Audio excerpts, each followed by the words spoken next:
Well, let us prepare ourselves, and you put your hand over your eyes. I open my eyes to see the spiritual truth today. I open my eyes to see the spiritual truth today. And over your ears, I open my ears to hear the spiritual truth today. I open my ears to hear the spiritual truth today. Now over your heart, extend out your arms. I open my heart to receive the spiritual truth today. I open my heart to receive the spiritual truth today. The spiritual truth that I'm working with today is that you are an outlet for Spirit's fulfillment on earth. You are an outlet for Spirit's fulfillment on earth. Those words were written by our founder, Ernest Holmes. You are an outlet for Spirit's fulfillment on earth. Now notice that he did not say, you are an outlet for your mother's fulfillment on earth. You know, maybe your mother wanted a doctor or a lawyer, or maybe she wanted you to turn out to be gay, but you just kept falling in love with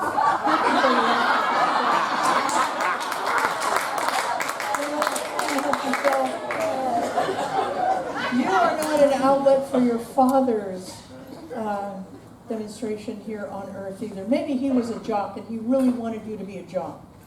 But you know what? Your interest was in piano or painting or something else. It's not your business what his interest in you becoming is. Maybe your grandmother wanted you to be an outlet for her to have more grandchildren on the planet. Not your business. Not even to worry about. The truth is you are an outlet for Spirit's fulfillment on earth. You were born whole, perfect, and complete. Now maybe there's some things you want to get rid of, but you at your essence are whole, perfect, and complete with a unique way, individualized to you, of bringing Spirit onto the planet.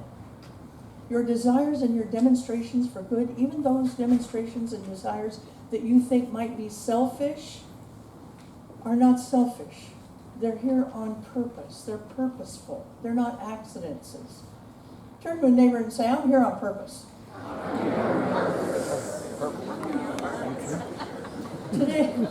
Today, to help us really anchor this understanding of you are an outlet for Spirit's fulfillment on earth, I'm going to a Hindu parable that I think can help us, help me.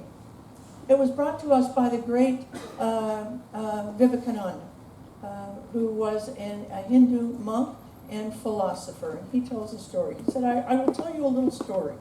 There was once a baby lion left by its dying mother among some sheep. The sheep fed it and gave it shelter. The lion grew and said, bah! And when the sheep said, bah! One day another lion came by. What do you do here? Said the second lion in astonishment when he heard the sheep lying bleeding like the rest. Bah! Said the other. I'm a little sheep. I'm a little sheep. I'm frightened. Nonsense, roared the first lion. Come with me, I will show you. And he took him to the side of the smooth stream and showed him that which was reflected therein. You are a lion. Look at me. Look at the sheep. Look at yourself. And the sheep lion looked, and then he said, Nah, I do not look like a sheep. It is true. I am a lion. And with that, he roared a roar that shook the hills to their depths. Now, I just want to remind us once again, the great thing about parables is there are two parts. There's the obvious meaning of the parable that everybody kind of gets, and then there's a less obvious meaning that continually changes as you change. So that when you're changed and you read the parable again or you hear the parable again, there's a deeper message that will find an open spot in your heart and in your soul, and you will step right into it. When deep calls upon deep, deep will always answer. The first message that walked into my heart when I read this parable was that of the head sheep who took a lion in to raise the motherless lion, even though it was clearly not of their own clan, their own tribe. The lion looked different. It roared instead of bleated in the beginning. Are there places in our life where we can step in and help raise somebody who was plunked down in a foreign environment in our life? You know, I love our board of trustees and our practitioners because they stand out there when it's hot And they stand out there when it's cold so that they can welcome people in. Because this place can feel like a foreign environment. If you're not used to coming to a church that's not called Presbyterian or Baptist or Catholic or a synagogue or someplace that's established, you come to a place called the Center for Spiritual Awareness, it can feel a little foreign. And we have people out there making sure you feel comfortable, you feel loved when you come in. It's actually what CSA is all about, is helping raise each other up. Even though we may not look like each other, we may not sound like each other, we may not dress like each other, we may not love like each other, but we are one. And we know that we want to raise each other up. Where else is your divinity calling you to raise up somebody who is not in your clan? I'm not talking about your physical house. Although there are people in this church who are bringing in foster kids into their house, their physical house, to help raise them up. There are even people I know in this congregation who are bringing in teenagers as foster kids and helping to raise them, loving them, and guiding them to the end. But is it easy? No, it's not easy. But it's so rewarding when we do that in our life. But mostly, I'm not talking about bringing people into your physical house. I'm talking about bringing people into your heart and giving them the greatest thing that you can give them, kindness in your life, with the most precious gift you have, which is time and visibility, seeing each other for who each other really is. Kindness is a spiritual practice that we've kind of talked ourselves out of in some cases. And in today's polarized political climate, there is so much damage being done to our kindness muscles. And I'm as guilty as anybody else of it. I have spoken terrible things about Bill Barr this past week. Was it necessary? No. Did it help anything? Absolutely not.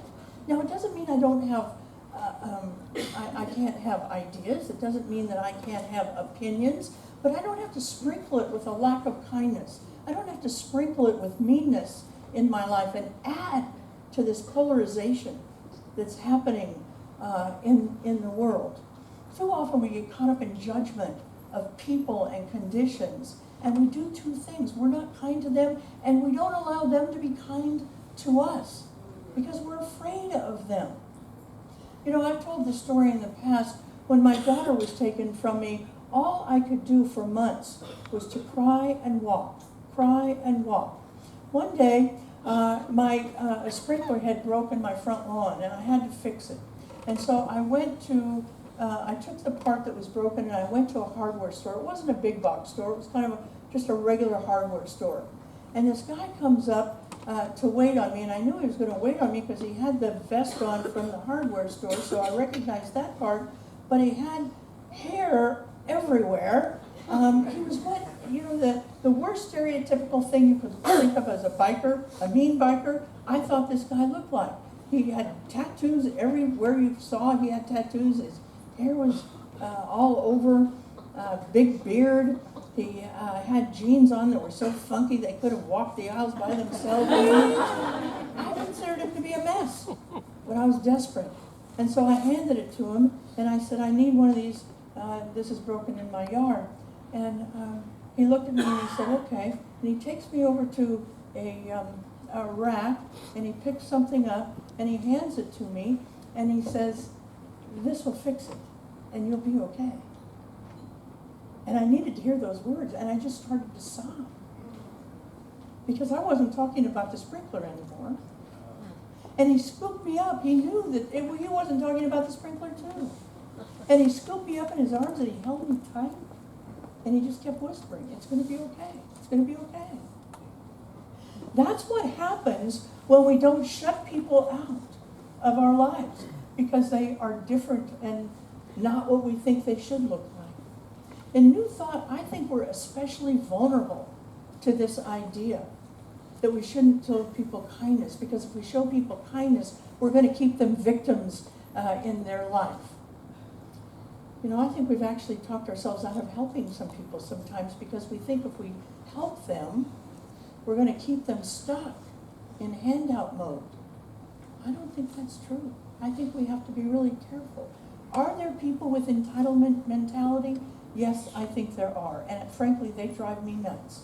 People who think I owe them something drive me crazy. But that's not the majority of people. The majority of people have a hard time asking for help and an even harder time receiving help.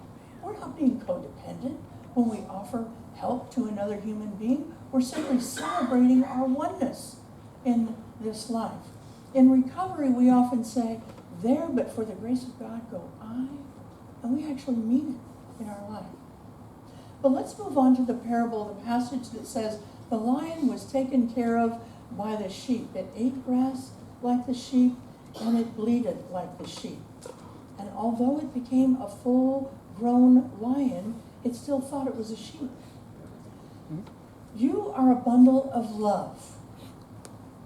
You are a bundle of love. You are a representation of spirit. You are a divine spark. That's who you are.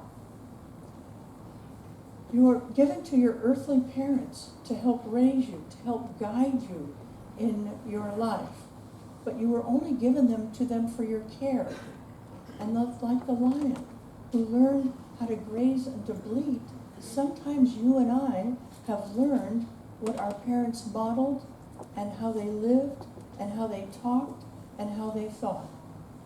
If your parents were full of self-hate, many of you have learned self-hate. If you were raised by a woman who thought men were scoundrels because she was left by her husband for a younger woman, sometimes we've picked up that hate of men in our life. And I'm not just talking about to women, I'm talking about men too. Sometimes you've picked up that idea that you have the unworthiness gene from an aunt or a mother who was injured in your life. If you were raised by somebody who was overwhelmed, you may have learned that you are an imposition in this world, and we have to unlearn that.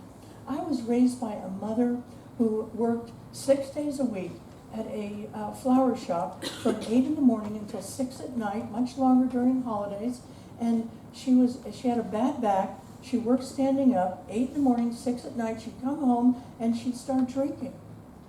The last thing she wanted to do was to deal with children.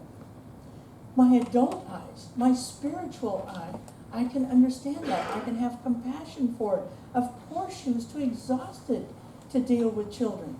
But what I got as a child is that I was an imposition, that I shouldn't be bothered. I had to work very hard with that.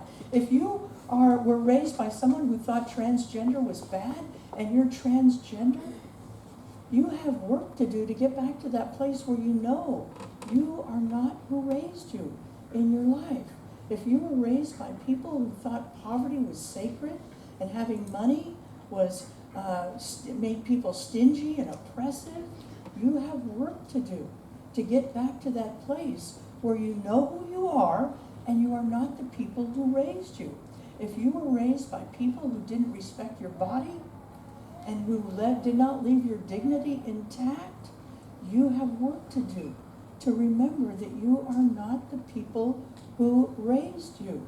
If you were raised by people who told you that you weren't smart or dainty or handsome or skillful, or you had too many emotions, or you weren't emotional enough, or you didn't get your sister's good looks, that's for sure, then you have work to do to get back to that place where you know you are not who raised you in your life. And even if you came from a home with a mother and a father intact and 2.5 kids and a dog, and you raised up in the suburbs, you were raised by a village, not just those people.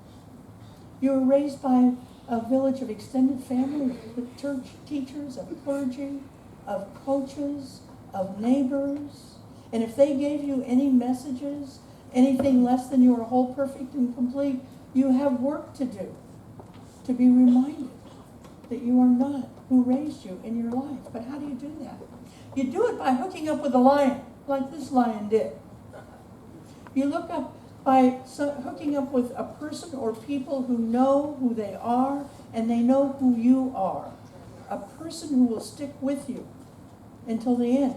We have a church filled with lions. Yes. We're all lions in this church, raising each other up, recognizing each other for who we really are in this life. We are probably the most inclusive church in our movement. And that's not a great thing to be saying, but it's true in our life. And I think that one of the reasons that we're one of the most inclusive churches in our movement is because I believe that separation at times is healthy and good. I think women need to be with women occasionally. I think men need to be with men occasionally. I think black people, people of color need to be with people of color occasionally. I think gay people need to be with gay people occasionally. Because I think it makes us stronger. So that when we come back together to share who we are, we're doing it in an authentic way, from a place of strength in our life. Not how society defines us, but how we define ourselves. And we bring that back to the table. You know, I think two of the greatest lions in my life was Bill Wilson and Dr. Bob. Why? Because they showed me I don't need to be in the gutter anymore. I'm better than that. That's not who really I am. And they helped raise me up so that I could see who I was, and I could begin to help other people be raised up to see who they are. But it can be scary.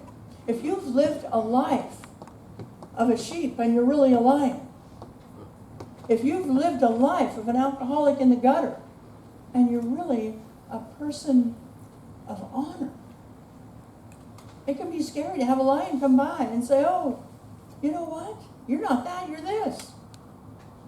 And no, you don't want to say that. You can't understand it.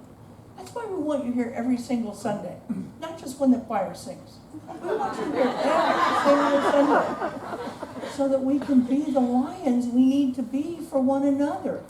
It's not just so that you can have a lion for you, but you will be the lion for somebody else in our life. That's our job. We want you to go to classes. That's the whole purpose of Sunday classes, is to be the reflection of who you really are on the planet. Like the lion, we're not going to give up. We're not going to give up on you.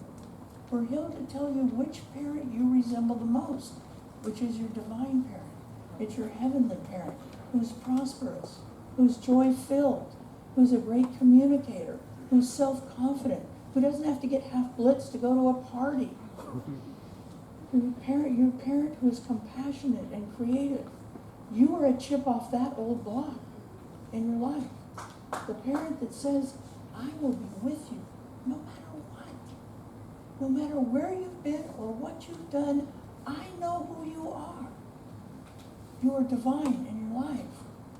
I know people in this church who've been ostracized by their parents, by their family of origin. They've been given the cold shoulder. God will never give you the cold shoulder. Never in your life. God will only love you. That's God's job, and God is happy to do it. Our job is to receive and to pass on love in our life. Well, the story ends with the lion who finally gets who he is and goes on to live a life of authenticity. And if I were to be able to wave a magic wand to every person in this church, I would say that's what I want for you. To live a life of authenticity, of who you truly are. No apologies for who you are. No apologies for who you are. But that you're able to say, here I am. This is me. I am whole, perfect, and complete. Let's take this message into prayer. There's only one power. It's the power of love. And it runs right through me. It is that power that is my power. And I give thanks for that. I simply have to get my bloated nothingness out of the way and let it come and let it go. And let it come and let it go. And let it come and let it go. I don't have to grab anything. God is right here saying, here, it's yours. What is it that you want? I have it for you. Open up. Here it is. I give thanks for that. I release this word into the law, and together we say, And so it is.